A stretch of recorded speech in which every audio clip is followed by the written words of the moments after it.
Hello and welcome. You're watching the Morning News Show with me, Sakshi Singh Litoria, here on CNN News 18. And for the next 30 minutes, I will be your host for all the national and international developments.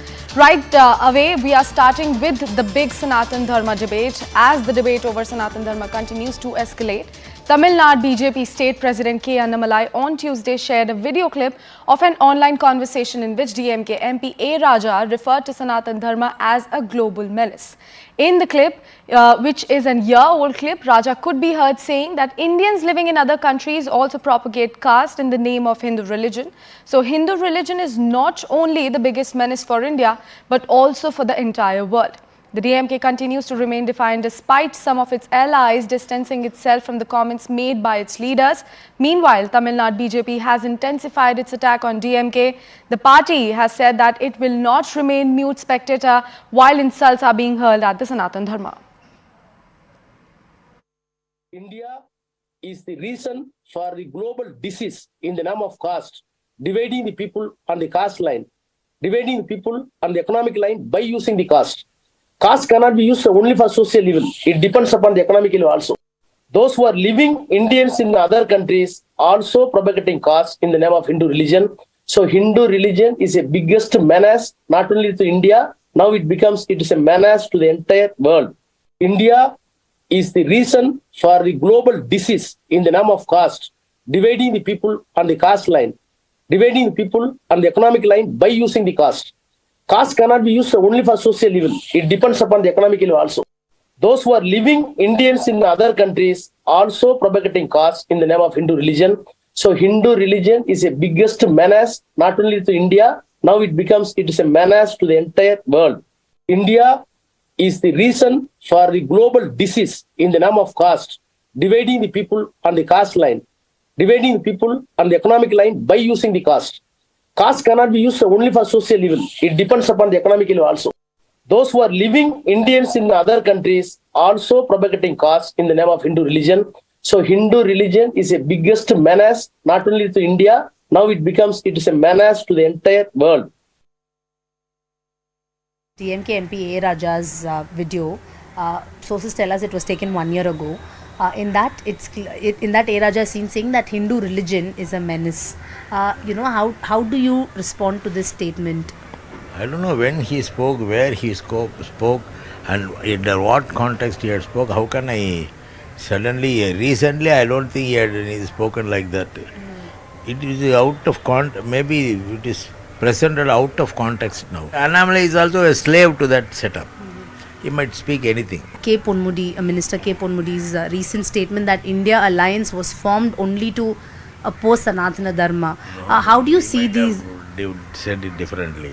India alliance is formed only to preserve secularism in the country. It is not against any dharma. But they are there to preserve this India's secularism, which the BJP is opposed to. हमें ना उनसे राष्ट्रवाद पे certificate चाहिए और ना धर्म पे सर्टिफिकेट चाहिए। हम सर्वधर्म समभाव में यकीन रखते हैं। हमारी अलायंस इसलिए साथ आई है क्योंकि हम संविधान में यकीन रखते हैं। उन लोगों को आईना दिखाते हुए ये बात ज़रूर पूछना चाहती हूँ कि जिस धर्म में नारी को देवी की उपाधि दी गई है, वहाँ पर 2 महिलाओं को नंगा घुमाया गया, उन्होंने कुछ नहीं किया। उन लोगों से पूछना चाहती हूँ, दैहिक दैविक भौतिक तापा राम राज नहीं कहूँ, व्यापा में गरीबों को, किसानों को, मजदूरों को प्रताड़ित किया जाता है, इसके बारे में वो क्या कहेंगे? वो लोग ढोंगी हैं, उनसे मुझे कोई सर्टिफिकेट नहीं चाहिए। एक ऐसा प्रदेश है जहाँ सर्वाधिक हमारे इष्ट हैं, चाहे मीनाक्षी टेम्पल हो या अन्य मंदिर हो, जहाँ पूरे देश के लोग और पूरी दुनिया के लोग जाते हैं। बम्बई की बैठक के बाद इंडिया जो नया गठबंधन बना है, मुझे लग रहा है कि सोची समझी रणनीति के तहत मोदी जी के कार्यों के खिलाफ तो बोल नहीं सकते, उनके पास कोई मुद्दा नहीं है। मुझे ऐसा लग रहा है कि बम्बई की बैठक के बाद इन्होंने तय कर लिया है कि अब हिंदू समाज पर कटाक्ष करो, सनातन धर्म पर प्रहार करो। क्या का कमेंट करना नहीं चाहता हूँ, लेकिन हम में से किसी भी व्यक्ति को ऐसी कोई बात नहीं बोलनी चाहिए जो किसी और दूसरे व्यक्ति के जज्बात या सेंटिमेंट्स को हर्ट करे। हमारी कुछ भी सोच हो वो हम तक रखें, लेकिन किसी को भी अधिकार नहीं है कि किसी और के फीलिंग्स या सेंटिमेंट्स को हम लोग हर्ट करें। ये हमारे यहाँ एक फ्रीडम ऑफ स्पीच है, अपनी अपनी आप बात को व्यक्त कर सकते हैं, लेकिन ध्यान रखना चाहिए कि किसी और के जज्बातों को हम ठेस ना।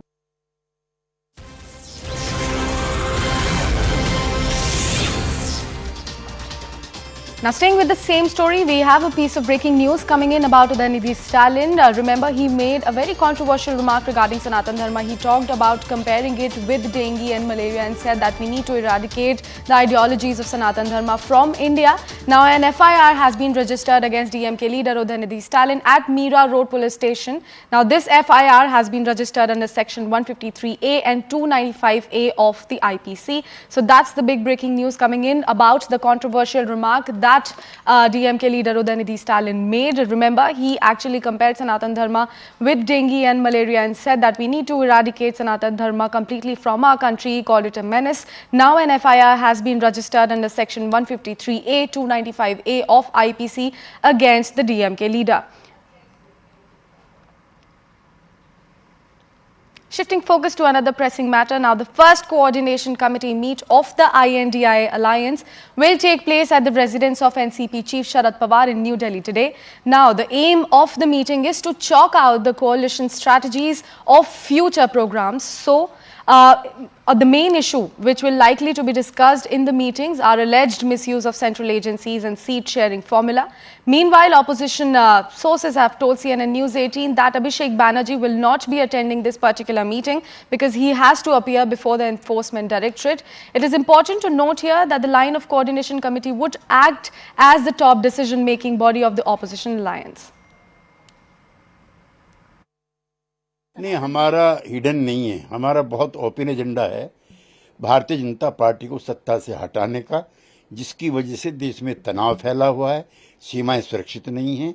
यद्यपि जो मारन के या डीएमके के नेताओं के वक्तव्य हैं उनसे हम दूरी रखते हैं, उससे हमारा वैचारिक मतभेद है। We are now seeing the emergence of the real reason for the I.N.D.I.A alliance, the UPA alliance. The only reason is not because they have a common ideology for the future of the country, not because they have a common vision for the youth of our country, not because they are going to improve our economy or grow our country and make our country stronger. No, none of that. Their only agenda today, as now volunteered by the DMK, which is a senior member of that alliance, is that they want to eradicate one part of India. Number one. Number two, they are also united in their hate of Prime Minister Narendra Modi ji, because Prime Minister Narendra Modi ji, because of his anti-corruption government and his crackdown on vested interests and corruption, is making life for dynastic parties very, very difficult. देखिए, coordination committee इसीलिए बनाई गई India alliance का क्योंकि आगे की रणनीति तैयार हो। 3 मीटिंग हो चुकी है और ये जो कोऑर्डिनेशन कमेटी की मीटिंग होगी, ऐसी कई मीटिंगें और होंगी जिसमें सीट शेयरिंग के साथ साथ आगे क्या स्ट्रेटजी होगी, क्या नैरेटिव हमको बनाना है और किस तरह से आने वाले समय में या हमारी क्या नीति रहेगी, वो तमाम चीज़ों का जिक्र और उस पर चिंतन होगा। Let's shift focus to the mega success that India received with the G20 summit. Now, India's presidency for the G20 summit is being hailed across the globe. The joint statement or Delhi declaration, which was able to get everyone's consent, particularly on the Ukraine war, the economic corridor that links India to Europe, and adding the African Union to the G20 are being seen as the historic events. Now, CNN News18's managing editor Zaka Jacob spoke exclusively to one of the chief architects of this G20 success, External Affairs Minister Dr. S. Jaishankar, on slew of topics. Listen into that conversation. The other big announcement that happened on the sidelines of the G20 was this corridor between India, the Middle East, going all the way to Western Europe. Many are saying this is in response to China's Belt and Road. I know you will say that it stands on its own merit, but we have not seen, at least in scale, something to match what China has been doing for the last 10 years with One Belt, One Road. So to that extent, to the scale extent at least, is this something that matches up to it? Look, I think the moment you get into comparisons, you are going down a fundamentally wrong road. Okay? What is this about? This is about you have a very important economic center historically in human history, which today is once again regaining its place. It's the 5th largest economy. It's going to get bigger. You have another big historical economic center, Europe, and then you have countries between them, which again traditionally have played a very important role in ensuring commerce, not only between these two poles, if you would, but also between these countries in the middle and them. So, you know, yesterday evening we had a dinner for the Saudi delegation because the Crown Prince was here. And one of the Saudis actually were telling me, they said, look, we have parts of Saudi Arabia where for generations there are pathways and there are routes. Everybody knows historically these were the routes which went to and from India. He said these are places where actually people enjoyed a high standard of living. They actually had a way of living which was related to the trafficking, to the goods movement, which is going there. Now, similarly with UAE, you know how deeply the maritime tradition, the dhows coming, the monsoon trade, etc. So we have now a certain favorable geopolitical situation where Saudi Arabia would like to step forward and facilitate a certain seamless logistical movement. You have UAE wishing to do the same. You have an India which is focused very much on Europe, a Europe which is very much focused on India. So what would you do if you are a smart strategist? You would put it all together. And so I would say in a way it's very much an evolution. On the one hand, a greater awareness in India and Europe about the merits of dealing with each other economically, but also greater awareness on both India and Europe's part of the importance of the region, especially the Gulf and the Arabian Peninsula here, and of the countries themselves. So this is a big deal because it question of how to create seamless economic flows, logistical flows, is one of the big issues in world history. So the return to history, you would say. It's going back. And that return to history predates any belt or any road which any country may have had. Just look at the players here. Okay, you are talking India, Saudi, UAE, Europe, and America, and you are even thinking debt sustainability. Okay. I mean, these are countries with deep pockets. These are countries with a strong market. You know, they have the ability to evaluate projects and to say yes, this will work, and that will not work. So I look again. I'm not making a political point when I say don't compare. I genuinely believe that this one is different. This is a set of today contemporary leaderships very aware of the opportunities before them. I do want to talk to you about one issue that cropped up again on the sidelines, one of the bilaterals that happened. The Prime Minister putting out a very strong statement to Canada on this issue of Khalistan business, the support and the safe haven that Canada or sections within Canada seem to have become. But the Canadian Prime Minister in his press conference sort of seemed to characterize this as a freedom of expression / foreign interference issue. How would you respond to that characterization? No, I don't think there's anything for me to respond to. The Canadian Prime Minister and his system said what they had to say. I think our system said what it had to say. The particular issue, which is the space which has been given to the Khalistanis in Canada, I think is a worrisome issue. I think we have, this is one occasion, it's not a new conversation. True. This is part of an ongoing conversation. So I think that's really what there is to it. I would leave it at that. Now, CNN News 18's Anand Narasimhan spoke exclusively to Indian High Commissioner to Canada, Sanjay Kumar Verma, on the K radicals in Canada. Listen into that conversation as well. You are confident that there will be further action will be taken because, again, just around the time Prime Minister Trudeau touches down, there are calls for a referendum. There are others who are issuing threats against you also, sir, saying you are a representative of PM Modi and the Ottawa consulate should shut down, the High Commissioner should go back, etc. How would you react to all this? These are noises and these are not happening for the first time in the history of our bilateral relations.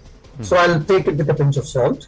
I continue with my own interactions with the government, with officials, with the provinces, with my community. And I hope to continue it the same way. There was a question about secessionist elements, Khalistani elements operating and getting a free run on Canadian soil. This was put to Prime Minister Trudeau. And he said you cannot broad brush it. Actions of a few cannot be broad brushed over a community and all of Canada. But what's being done? The irritant aspect is, and I think Prime Minister Modi has also raised this, that you're not doing anything about it. See, what Prime Minister Trudeau said has a lot of truth in that. It's a very small handful boisterous elements who would like to harm Canada in the relation at any cost. And they are the ones who are going ahead with spreading lies. They are the ones who are going ahead with so-called protests, so-called referendum. When you count their numbers in the overall population of Canada, they are hardly a drop in the ocean. And therefore, they are very, very small in number. And they have been able to do things that they are doing. But recently, when they had crossed the red lines of the Canadian law, actions had been initiated. Do these elements, like you call them, boisterous and very small drop in the ocean, are they getting more traction or are they just creating a lot of hype on social media? How would you read this, Sanjay ji? I would say that, earlier the social media was not so much in the eye. So therefore, we were missing that element. These days, it's the world of social media and therefore we are noticing them more. But they are frustrated. They are coming out with the kind of statements they are coming out, which are falling on the wrong side of the Canadian law, only due to the reason that they are not seeing anything going forward. So I would see it in a very different light. Today, everyone is on Twitter or now X, on Facebook platforms, on Instagram, and they are misusing these platforms for their own business. And I'm calling this activity business with responsibility, because that is from where these bunch of ghouls are able to make their money. Well, time to slip into a very short commercial break. Stay with CNN News 18 for more such stories right at the other side.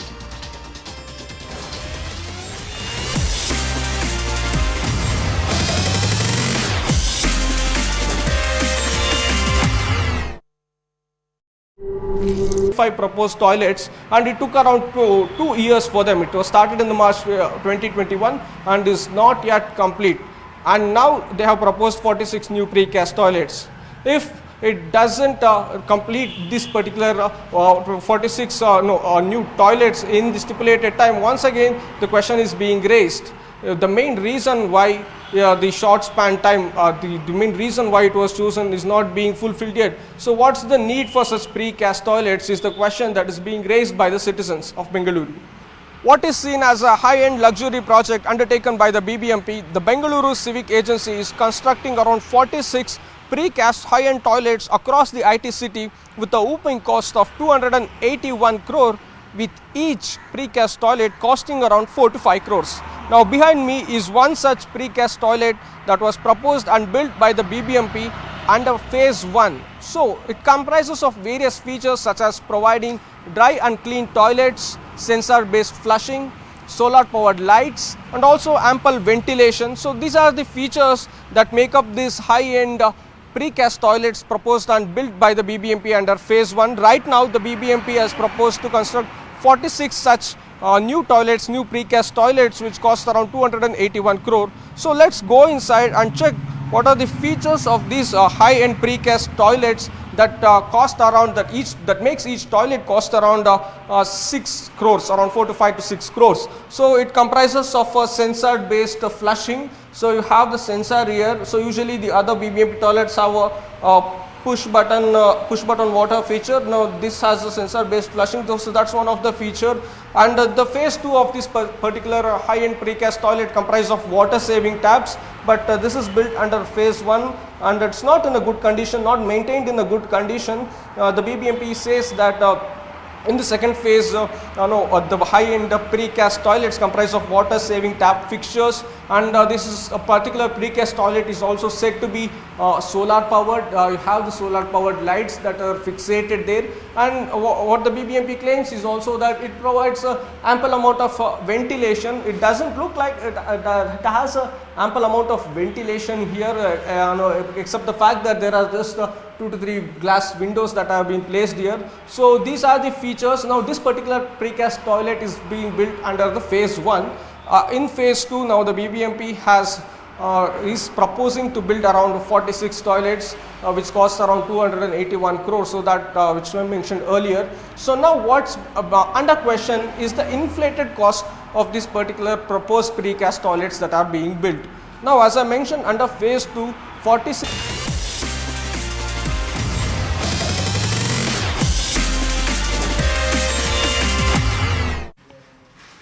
Welcome back and thanks for staying with us. Our next story is from down south, from the state of Karnataka. Now, following the FIR against Karnataka Minister D Sudhakar under the atrocities case, the opposition mounts pressure on the Congress government to sack the minister. Questioning Siddaramaia's stance on the welfare of Dalits and his ideals for protecting their rights, both the BJP and the JDS leaders have demanded that the chief minister should sack his minister with immediate effect. Meanwhile, responding to these demands, Siddaramaiya has said that he is aware of the case against his minister and that he would speak with him regarding the issue. 2 FIRs have already been registered against Congress Minister D Sudhakar under the SC/ST atrocities case. Remember, a video of Congress Minister abusing a Dalit family had gone viral, where he could be seen trespassing and evicting a family over a property dispute in Yelahanka. ಜಾತಿ ನಿಂದನೆ case ಕರೆದು ಮಾತಾಡ್ತೀನಿ ನಾನು ನೋಡಿ minister ಆದ್ರೂ ಕೂಡ case register ಆಗಿದೆ ಅಲ್ವಾ ಕೇಸ್ ನಾನು ಪತ್ರಿಕೆಯಲ್ಲಿ ನೋಡಿದ್ದೀನಿ ಕೇಸ್ ರಿಜಿಸ್ಟರ್ ಆಗಿದೆ ಏನಾಗಿದೆ ಅಂತ ಕರೆದು ಮಾತಾಡ್ತೀನಿ.